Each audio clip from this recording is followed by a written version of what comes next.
Hello everyone. This is the second lecture of NCERT and GC Leong series, and we'll continue our first chapter of the NCERT. Actually, that's the second chapter, but the first series, or we can say the first lecture of this video series, that is the origin and the evolution of Earth. Now, इस series में हम लोग NCERT as well as GC Leong दोनों cover कर रहे हैं, but हम इसे कवर कैसे कर रहे हैं? जैसे अगर कोई टॉपिक सिमिलर है दोनों बुक्स में, लाइक द अर्थ क्रस्ट और द इंटीरियर ऑफ द अर्थ, तो उसमें क्या करेंगे, हम इन दोनों चैप्टर्स के जो कंटेंट है उसको एक ही में मर्ज करके आपको भले वो वीडियो पार्ट 1 पार्ट 2 जैसे अभी दिया गया है वैसे मिलेगा, लेकिन वो एक क्लब करके आपको एक ही जगह प्रोवाइड होगा। तो यहाँ पे आपको अलग अलग बुक्स रेफर करने की जरूरत नहीं पड़ेगी, दोनों बुक्स से कंटेंट आपको प्रोवाइड करे जाएंगे। फिलहाल हम ये जो एनसीईआरटी का चैप्टर है the origin and evolution of earth, because ये चैप्टर जीसी लियोंग में नहीं दिया हुआ था, तो हम लोग ये जीसी लियोंग का एनसीईआरटी का चैप्टर कंटिन्यू करेंगे। तो इससे पहले जो हमारा जो फर्स्ट लेक्चर आया इस सीरीज में origin and evolution of the अर्थ पे, उस पे हमने ओरिजिन ऑफ अर्थ कर लिया। मीन्स हमने इसके बारे में पढ़ा कि जो अर्थ के ओरिजिन के लिए हमारे पास दो थेरीज थी, जैसे एक थी अर्ली थेरीज एंड एक है मॉडर्न थेरी। मॉडर्न थेरी कौन सी है? The big bang theory. तो हमने इसके बारे में पढ़ा।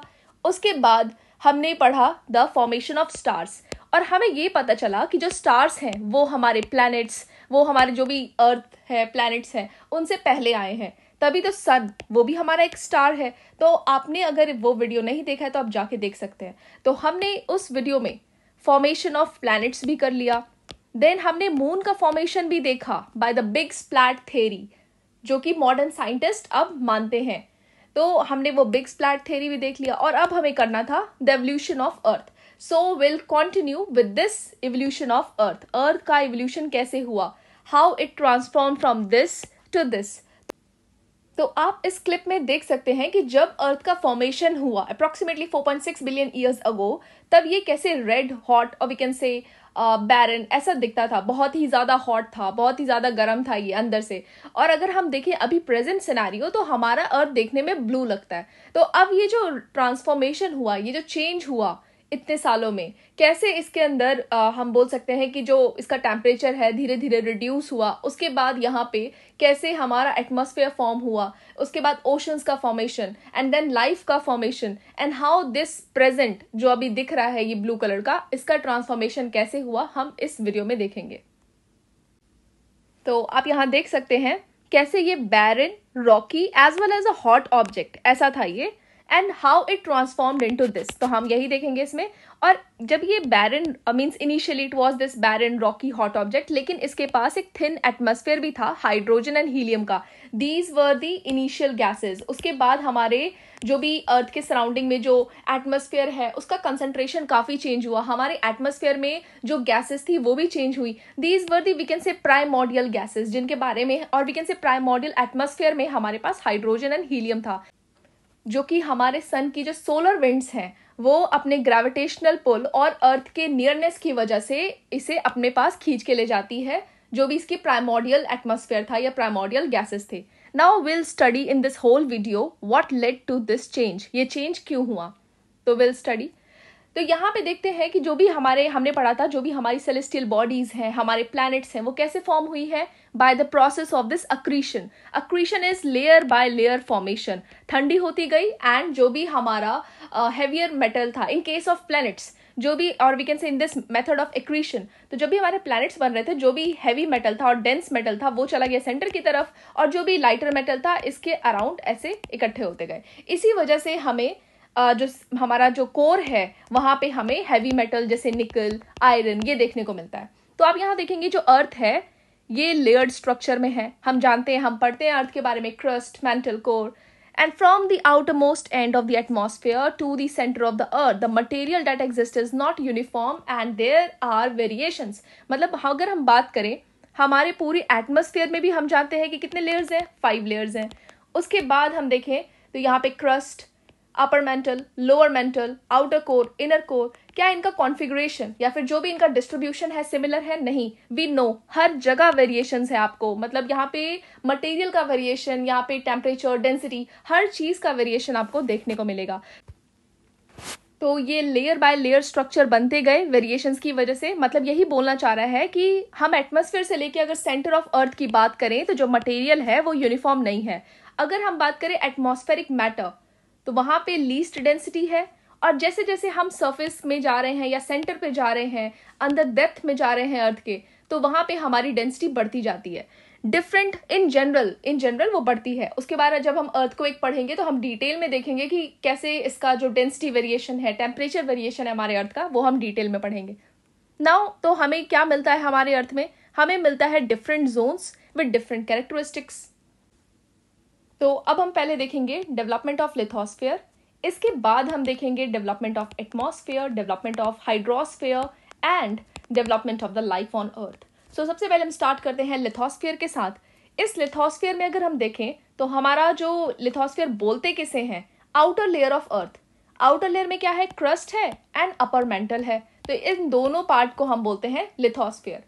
अब हम चलते हैं प्राइमोर्डियल स्टेट। जब हमारा अर्थ था वो था रेड हॉट एंड बैरन, बहुत ही ज्यादा गर्म था, बहुत ही ज्यादा वॉलेटाइल स्टेट में था और लगातार उसमें चेंजेस हो रहे थे। अब इसकी वजह से धीरे धीरे जैसे कि वो कॉन्ट्रैक्ट कर रहा है, वो ठंडा हो रहा था बाहर से, मतलब अंदर तो अभी भी गर्म था ये, तो पहले चीज बाहर की ठंडी होती है, तो वो धीरे धीरे ठंडा हो रहा था और उसकी डेंसिटी जो है वो बढ़ती जा रही थी। वो कॉन्ट्रैक्ट कर रहा था, उसकी डेंसिटी बढ़ती जा रही थी। और इसकी वजह से क्या हुआ? जो टेम्परेचर उसके अंदर है, इनसाइड द टेम्परेचर इंक्रीज्ड, बहुत ही ज्यादा गर्म हो गया वो। तो बाहर से तो मतलब पूरे हमारे यूनिवर्स की कूलिंग हो रही है, ठंडा हुए जा रहा है, एक्सपैंड भी हो रहा है। साथ के साथ जैसे हमने देखा ना, नेबुला था, नेबुला के बाद आपके ये जो है पहले एक सेंटर में बनता है, फिर उसके बाद वो क्लब करते हैं, तो वही जो हमारा अर्थ है वो आपस में क्लब कर रहा था और इसकी जो डेंसिटी थी बढ़ रही थी। अब जैसे जैसे इसकी डेंसिटी बढ़ रही है, इसका टेम्परेचर बहुत ज्यादा इंक्रीज हो गया।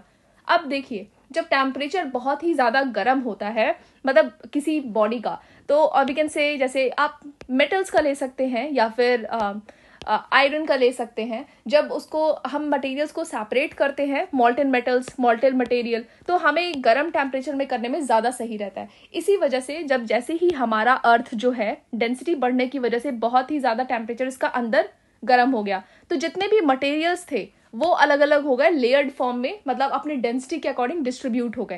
तो अंदर ये जो टेम्परेचर जैसे गर्म हुआ तो मटेरियल्स के लिए एक आइडियल कंडीशन बन गई, वो ऐसे अपने को उन्होंने अरेंज कर लिया। So all the materials started getting separated depending upon their densities. जैसे हैवी मेटल कहाँ चले गए? सिंक टूवर्ड्स दी सेंटर, तो वो बनाए हमारे कोर, और जो लाइटर मेटल्स थे वो हमारे सर्फेस पे आ गए। सो ये जो पॉसिबल हो पाया मीन्स दिस सेग्रीगेशन, और बोल सकते हैं हम ये जो हमारा सेपरेशन हुआ है, लेयर स्ट्रक्चर बना है एक्रीशन से, जैसे वो बनता गया लेयर बाय लेयर, ये इसको जो ये कंडीशन प्रोवाइड करी वो इस इंक्रीज्ड टेम्परेचर ने प्रोवाइड करी। अब उसके बाद ये समय के साथ और ठंडा होता गया और सॉलिडिफाई होता गया। इसके बाद ये छोटे से अपने साइज में आ गया, मतलब ठंडा हो के अपने एक साइज में आ गया, और इसका जो है outer surface that is crust वो फॉर्म हो गया। लेकिन इंटीरियर तो अभी भी गर्म है in comparison to outer earth. So interior of the earth अभी भी गर्म है। हम देखेंगे कि कैसे उससे हमारा एटमॉस्फेयर वगैरह फॉर्म होता है। तो हमारा क्रस्ट सबसे पहले बना। अब आप खुद जानते होंगे, जैसे अगर ये बॉडी ये बहुत रेड हॉट है, बहुत ही ज्यादा गर्म है, तो पहले तो इसका क्रस्ट वाला पार्ट ठंडा होगा। तो वही चीज अभी हुई है, हमारा क्रस्ट वाला पार्ट ठंडा हुआ है और हमारे क्रस्ट का फॉर्मेशन हुआ है। अब इसी स्टेज में क्या हुआ? हमारा मून का फॉर्मेशन हुआ था, बिग स्प्लैट थ्योरी। मतलब जैसे ही हमारा क्रस्ट का फॉर्मेशन हुआ उसके बाद होता है बिग स्प्लैट थ्योरी। अब ये जाइंट इम्पैक्ट जिसने क्या करा, हमारे अर्थ को और ज्यादा गर्म कर दिया। मतलब हमारा अर्थ तो ठंडा हो रहा था टाइम के साथ, और उसी टाइम में जब वो बाहर से, देखिए ये आप ये से समझिए, ये है नेबुला, उसके बाद यहाँ पे बना हमारा सन और ये आ रहे प्लैनेट्स। अब हम देखते हैं प्लैनेट्स। तो ये मान लीजिए ये था हमारा अर्थ। अब वो धीरे धीरे क्या हो रहा था? कॉन्ट्रैक्ट कर रहा था। तो बाहर तो टेम्परेचर इसका ठंडा हुए जा रहा है, लेकिन अंदर टेम्परेचर इस कॉन्ट्रैक्शन की वजह से हीटअप हो रहा था। तो ठीक है, फिर भी कंपैरिजन हम बोल सकते हैं कि इस साइज से जब इस साइज गया तो अंदर भी टेम्परेचर ठंडा हो रहा है। तो जैसे इसके क्रस्ट का फॉर्मेशन होता है, यहाँ पे होता है जाइंट स्प्लैट, हमारे मून का फॉर्मेशन। अब उससे क्या होता है? इसने हमारे अर्थ को और ज्यादा हीट कर दिया। इस इवेंट ने हमारे अर्थ को और ज्यादा हीट कर दिया। इससे क्या हुआ? जितने भी अर्थ फॉर्मिंग मटेरियल थे फर्दर सेपरेटेड हो, मतलब वो डिफरेंशिएशन की वजह से अलग अलग लेयर्स में फॉर्म हो गए। तो मतलब यही हो रहा है कि जो भी हमारे मटेरियल्स थे वो प्रॉपर्ली सेपरेटेड हो गए और हमें प्रेजेंट फॉर्म में crust, mental, outer core, inner core इस टाइप में मिलते हैं। और ये है ऑर्डर डेंसिटी के इंक्रीज होने का। तो अब हम देखते हैं एटमॉस्फेयर का फॉर्मेशन, हाइड्रोस्फेयर का फॉर्मेशन। तो हमारा जो एटमॉस्फेयर है वो 3 स्टेज में बना है। सबसे पहले अभी का अगर हम बात करें एटमॉस्फेयर, तो उसमें 78% नाइट्रोजन है और 21% अप्रॉक्स ऑक्सीजन है। तो ये हमारा है प्रेजेंट कंसंट्रेशन। लेकिन जब अर्थ का फॉर्मेशन हुआ था तो ये कंसंट्रेशन नहीं था, तब अलग था। तो पहले स्टेज में जब हमारा एटमॉस्फेयर बनना स्टार्ट हुआ तो पहले कुछ आया नहीं, it was the loss of the primordial atmosphere. तो हमारे जो अर्ली एटमॉस्फेयर जो था, मतलब जैसे ही अर्थ हमारा बन रहा था उस टाइम पे मैंने बताया था आपको, thin layer of hydrogen and helium, मतलब रेड हॉट बैरन ये अर्थ है। साथ में एक थिन लेयर थी हाइड्रोजन एंड हीलियम की, यही थे प्राइमोर्डियल गैसेस। तो हुआ क्या, सोलर विंड्स ने ग्रेविटेशनल पुल लगा के, और ये बहुत ही ज्यादा पावरफुल होती हैं, साथ के साथ अर्थ है, सॉरी ये सन है, ये है अर्थ, इनके बीच में डिस्टेंस भी कंपैरेटिवली कम है, साथ के साथ सन का ग्रेविटेशनल पुल बहुत स्ट्रांग है। तो इसलिए जो यहाँ से सोलर विंड्स निकल रही थी वो हमारी इन प्राइमोर्डियल गैसेस को खींच के ले गई, जिसकी वजह से तो हमारा पहला स्टेज जो है एटमॉस्फेयर का फॉर्मेशन था उसे हम बोलते हैं loss of primordial atmosphere. So आपसे यूपीएससी में अगर स्टेटमेंट देता है कि what was the first stage और how the atmosphere started to evolve और फॉर्म, तो पहले हमारा लॉस ऑफ प्राइमोर्डियल एटमॉस्फेयर है, अंदर से कुछ नहीं आ रहा था, हमारे जो अर्थ में एक छोटी सी लेयर थी हाइड्रोजन एंड हीलियम की, वो लॉस हुई थी। तब हम चलते हैं सेकंड स्टेज। सेकंड स्टेज में क्या होता है, तो हमारा अब क्या हुआ, प्राइमोर्डियल जो एटमॉस्फेयर था वो काफी हद तक चला गया, वो हम सोलर विंड्स ले गई अपने साथ। सेकंड स्टेज में क्या होता है, हमारा जो हॉट इंटीरियर अर्थ है वो, इसका कॉन्ट्रीब्यूशन आता है हमारे एटमॉस्फेयर के इवोल्यूशन में। मतलब कैसे, अब जैसे ये हमारा अर्थ है, आप यहाँ देख सकते हैं, जैसे ये हमारा अर्थ है, तो इसमें क्या है कि अर्थ बहुत ही ज़्यादा अंदर से गर्म है, तो ये जो है अपनी इस हीट को वॉल्केनिक इरप्शन से बाहर निकालेगा। तो वही सारी चीज़ें हुई थी, डी गैसिंग का प्रोसेस बोलते हैं हम इसे। तो यहाँ से जब अर्थ गर्म है तो कहीं ना कहीं से तो वो अपना हीट निकालेगा, तो वो इन वॉल्केनोज के थ्रू निकालता था। तो cooling of the earth started, जो भी गैसेस हैं, वाटर वेपर हैं, वो सारे हमारे अर्थ के अंदर से निकलने लगे। एंड ये जो हमारा प्रेजेंट एटमॉस्फेयर है वो इस डी गैसिंग से आया, इसी को बोल रहे हैं D guessing, volcanic eruptions and continuous volcanic eruptions. मतलब हमारे अर्थ से गैसेस एमर्ज बाहर आने लगी। साथ में जब वॉल्केनिक इरप्शंस होते थे तो उसमें हमारे वाटर वेपर निकल के आए, गैसेस निकल कर आए, तो इन सब ने कॉन्ट्रीब्यूट करा। तो वाटर वेपर जो है मतलब जो हमारा ये, इसका बहुत ही ज़्यादा हम देखेंगे अभी आगे जाके कि हाइड्रोस्फीयर में बहुत ज़्यादा इसने रोल प्ले करा हाइड्रोस्फीयर के फॉर्मेशन में, क्योंकि water vapour is responsible for the humidity. So अब देखते हैं हम लोग, so this earth atmosphere largely contained water vapour, nitrogen, carbon dioxide, methane, ammonia and very little of free oxygen. तो ये जो भी गैसेस यहाँ से निकल रही है ना, वो सिर्फ 2 प्रोसेस से निकली सेकेंड स्टेज में, D guessing and continuous volcanic eruptions. तो पहला स्टेज में क्या पढ़ा हमने, loss of the primordial atmosphere which was the thin layer of hydrogen and helium, and in the second stage it was the, we can say, formation of our atmosphere by the process of degassing and the continuous volcanic eruptions.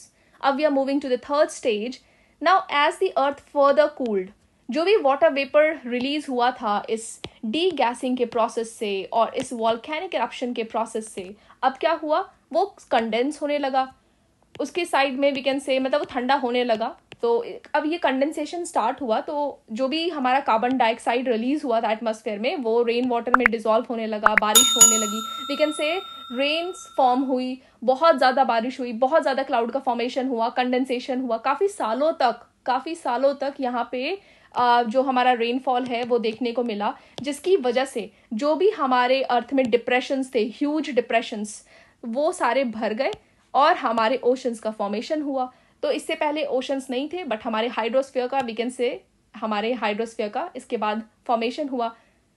तो आप देख सकते हैं कि जो अर्थ के oceans थे वो कब बने, with in this 500 million years from the formation of earth. मतलब अर्थ के फॉर्मेशन के बाद 500 मिलियन ईयर्स में हमारे हाइड्रोस्फीयर का फॉर्मेशन होता है। सो अगर हम देखें ओशंस का age, it is as old as 4000 million years and life began to evolve approximately 3800 million years अगो।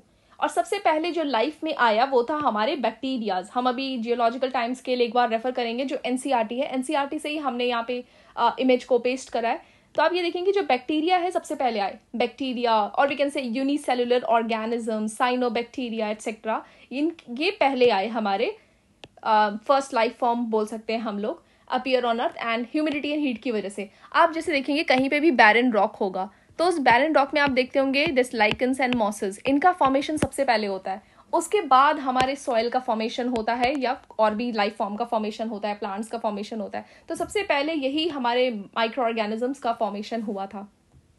ना उसके बाद क्या हुआ, धीरे धीरे प्लांट्स का फॉर्मेशन हुआ तो फोटोसिंथेसिस हुई, जब फोटोसिंथेसिस हुई तो ऑक्सीजन का प्रोडक्शन हुआ। अब हमारे एटमॉस्फेयर में ऑक्सीजन आने लगा, हमारे मतलब और ज़्यादा आने लगा, एटमॉस्फेयर में चेंज होने लगा। एंड जो ओशंस हैं, ओशंस में भी हमें ऑक्सीजन मिलने लगे, क्योंकि जैसे ओशंस में पहले ये प्लांट्स अगर आए, जो भी छोटे छोटे प्लांट्स हैं, तो उनकी वजह से क्या हुआ, ऑक्सीजन रिलीज हुआ, तो हमारे जो ओशंस हैं वहाँ पे भी लाइफ स्टार्ट हुई। तो सबसे पहले हमारे ओशंस में ही लाइफ स्टार्ट हुई है, उसके बाद हमारे लैंड में लाइफ स्टार्ट हुई है। And eventually the oceans were saturated with oxygen approximately 2000 million years ago. And यही ऑक्सीजन हमारे ओशन से निकल के एटमॉस्फेयर में जाने लगे। So let's one more understand this evolution of the atmosphere. आप ये देख सकते हैं, ये है हमारा प्राइमोर्डियल एटमॉस्फेयर। अब इसमें क्या था कि हमारा जो अर्थ है वो बहुत ही ज़्यादा हॉट था, बैरन था, और इसके ऊपर एक छोटी सी एटमॉस्फेयर की लेयर थी हाइड्रोजन एंड हीलियम की। So Earth's original atmosphere, it contained probably we can say the hydrogen and the helium, and because यही थे main gases जो हमारे इस dusty nebula और we can say ये जो गैसी सा डिस्क था हमारे सन के आसपास, उसमें यही गैसेस अवेलेबल थे और इन्हीं से हमारे प्लैनेट्स बने हैं। तो प्लैनेट्स, तो यही जो हमारे हाइड्रोजन एंड हीलियम है, इनका एक थिन सा लेयर था। And these molecules we can say they moved really very fast, and also we can say solar wind का impact and हमारे sun का gravitational pull, these all factors were responsible for which helped these gases escape the earth's atmosphere. So इसकी वजह से, इन सब factors की वजह से जो ये hydrogen and helium थे, हमारा जो primordial atmosphere था वो हमारे अर्थ के पास से खिंच के ये we can say space में चला गया।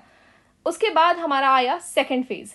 इस सेकेंड फेज में क्या हुआ, वॉल्केनिक इरप्शन एंड डीगैसिंग, हमने इसी के बारे में पढ़ा था। इसमें क्या हुआ कि यहाँ पे हमारे सेकेंड, हम बोल सकते हैं सेकेंड एटमॉस्फेयर है, यहाँ पे जो वाटर वेपर रिलीज हुआ बहुत ज़्यादा, and different gases were released, carbon dioxide etcetera, ammonia, इन सब गैसेस ने हमारे एटमॉस्फेयर को फॉर्म करा। देन द थर्ड पार्ट, ये है हमारा करंट अर्थ, जिसमें plants and animals they started living in balance, and इन्होंने बहुत सारी गैसेस को कंट्रीब्यूट करा, and presently we have this nitrogen which is 78% and the oxygen which is approximately 21%। So ये है हमारा प्रेजेंट एटमॉस्फेयर। अब हम चलते हैं, हम इस जियोलॉजिकल टाइम स्केल को देखते हैं, और इसमें ये एनसीईआरटी से ही लिया हुआ है इमेज। आप इसमें कुछ इंपॉर्टेंट फैक्ट्स देखेंगे, मतलब ज़्यादा इसमें डिटेल में जाना नहीं है, आपको हर एक चीज़ याद नहीं रखनी है। यहाँ पे हुआ था बिग बैंग, तो आपको पता है कि origin of universe and origin of sun, तो यहाँ पे नहीं देखना, आप ये देखेंगे जब ये प्री कैम्ब्रियन एज आया और दिस प्री कैम्ब्रियन टाइम, उसमें क्या क्या चीज़ें हुई। तो ये है हमारा ईऑन जिसमें अर्थ का फॉर्मेशन हुआ, और हम इसी में देखेंगे प्री कैम्ब्रियन, जो कि इसमें फर्दर क्लासिफाइड है कि इस प्री कैम्ब्रियन पीरियड में क्या क्या चीज़ें हुई। एटमॉस्फेयर बना, हमारे ओशंस बने, ओशंस के बाद आई लाइफ, तो यूनिसेलुलर बैक्टीरिया जिसकी बात करी थी हमने, जो भी है हमारे साइनोबैक्टीरिया, प्रोटोजोआ एक्सेट्रा, यूनिसेलुलर, और this blue green algae and this soft bodied arthropods. So इनका फॉर्मेशन हुआ हमारे प्री कैम्ब्रियन पीरियड में, मतलब लाइफ धीरे धीरे एग्जिस्ट और आने लगी, थोड़ी थोड़ी आने लगी। उसके बाद हम चलेंगे इस पेलियोजोइक एरा में। इस पेलियोजोइक एरा में हमारे पास यहाँ पे, आप इसे ऐसे याद कर सकते हैं, कॉस डीसीपी, तो आप इसे ऐसे याद कर सकते हैं, कॉस डीसीपी, मतलब पहले Cambrian, then Ordovician, then Silurian, Devonian, Carboniferous and Permian, तो आप इसे ऐसे याद कर सकते हैं। तो आप यहाँ देखेंगे हमारा जो कैम्ब्रियन पीरियड था उसमें, और वी कैन से पेलियोजोइक में आपके पास क्या क्या चेंजेस हुए। तो जैसे ही आपका प्री कैम्ब्रियन हुआ, उसके बाद आया पेलियोजोइक। पेलियोजोइक में आपके पास आती है फिश, आपके पास यहाँ पे पता चलता है द प्लांट्स का लैंड में एग्जिस्टेंस, मतलब first trace of life on land, that is plants. और उसके बाद एम्फीबियंस देखने को मिलते हैं, रेप्टाइल्स देखने को मिलते हैं। तो आप जनरली इसको ऐसे याद करेंगे, क्योंकि ज़्यादा डिटेल में आपके लिए प्रॉब्लम हो जाएगा। तो पेलियोजोइक के बाद आप चलेंगे मेसोजोइक। मेसोजोइक एरा जो है फर्दर क्लासिफाइड है ट्राइसिक, जुरासिक एंड क्रिटेशियस। तो जुरासिक से आपको पता है the age of dinosaurs, and Cretaceous में एक्सटिंक्शन ऑफ द डायनासोर्स। तो ये आप इतना याद रखेंगे। उसके बाद हम चलेंगे this Cenozoic era. Cenozoic era is further divided into two periods, that is tertiary and quaternary. तो आपको ये दिख रहा है कि पेलोजोइक काफी ओल्ड है, उसके बाद आया मेसोजोइक, सेनोजोइक हमारा प्रेजेंट एरा है जिसमें हम क्वाटरनरी में अभी रह रहे हैं, और ये है टर्शरी. टर्शरी इससे पहले था. तो आप यहाँ देखेंगे टर्शरी में जो है फर्दर इन इपॉक्स में डिवाइडेड है, that is Paleocene, Eocene, Oligocene, Miocene and Pliocene. तो आपको यहाँ पे क्या क्या चेंजेस हुए, आपके यहाँ mammals, small mammals, then we can say this anthropoid apes का formation, flowering plants and early human ancestors. So हमारे एंसेस्टर्स का जो फॉर्मेशन था वो टर्शरी पीरियड में हो गया था, मतलब वो हमारे टर्शरी पीरियड में आ गए थे. और क्वाटरनरी पीरियड की बात करें तो वहाँ पे अभी हम मॉडर्न मैन को देखते हैं, और इससे पहले होमोसेपियंस थे. तो आपको इसमें बस जनरल क्लासिफिकेशन इसमें पता होना चाहिए. तो हमने ये जियोलॉजिकल टाइम स्केल देख लिया है. आप यहाँ पे ये कंटेंट भी पढ़ सकते हैं, वही बात लिखी हुई है कि जो लास्ट फेज था हमारे इवोल्यूशन ऑफ अर्थ में वही था लाइफ का फॉर्मेशन. और सबसे पहले हमारे जो ऑर्गेनिक मॉलिक्यूल्स हैं उनके बीच में कुछ रिएक्शंस हुए, असेंबली हुई, उसके बाद वो धीरे धीरे कन्वर्ट हुए नॉन लिविंग और we can say inanimate matter से लिविंग सब्सटेंस में, जैसे यूनिसेलुलर बैक्टीरिया. उसके बाद धीरे धीरे लाइफ इवॉल्व होने लगी, और हम देखते हैं कि यूनिसेलुलर बैक्टीरिया से मॉडर्न मैन कैसे चेंज हुआ. इस टाइम स्केल से हमें पता चलता है. तो जो हमारा नेक्स्ट चैप्टर है जीसी लियोंग में, वो है हमारा अर्थ्स क्रस्ट. और हम अगर बात करें अपने एनसीईआरटी की तो वहां पे है अर्थ्स इंटीरियर. तो अर्थ क्रस्ट में हम जीसी लियोंग में देखेंगे अर्थ के सेम थिंग, इंटीरियर के बारे में, हम इनके रॉक्स के बारे में पढ़ेंगे, इग्नियस, मेटामॉर्फिक, सेडिमेंट्री. और अगर हम यहाँ एनसीईआरटी की बात करें तो यहाँ पे हमें अर्थ के इंटीरियर को जानने के लिए अर्थक्वेक्स भी देखने को मिलेगा, वॉल्केनोस भी देखने को मिलेगा. सो मैं इस वीडियो को अगेन जो नेक्स्ट आने वाला है उसको पार्ट 1 पार्ट 2 में डिवाइड कर दूंगी.